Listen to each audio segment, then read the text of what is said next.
ខ្លាចជាតូចបែបហ្នឹងទៅគួរឲ្យស្រឡាញ់ដែរតាជីណូឡើងខ្ញុំភ្លាមឆាប់ឡើងខ្ញុំភ្លាមបើមិនអញ្ចឹងទេខ្ញុំចាក់មកក្បិតឡើងហ្នឹងណាហើយមកចាប់លើគេអញ្ចឹងអត់ដឹងថាគេខ្លាចខ្ពស់ទេអីទៅឲ្យគេសុំទោស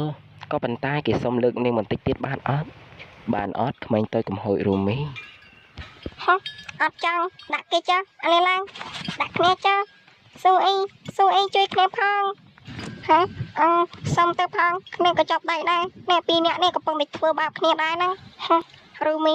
មិនដឹងថាជាបញ្ញាប់តាណាទេប្រុសស្អាតគេកំពុងតែមើលថៃយើងហើយតាចាំបាច់បញ្ញាប់ធ្វើអីគ្នាជួយខ្លួនឯងអត់ទាន់បានទេអញគួរតែពឹងមេរ៉ាទេជួយគ្នាជួយទីចេះជួយបាទកំកាត់ចិត្តទេឲ្យគ្នាសុំទោសផងគ្នាទាញនាងអត់ចាញ់ទេរៀងឡើងដឹងខ្លួនចាញ់ណារមុំចាញ់គេហើយខំដល់ដាច់ក្បាលលើហ្នឹងមេរ៉ាខ្ញុំចាញ់នាងហើយលែងខ្ញុំទៅសុំវ៉ធ្វើការរៀង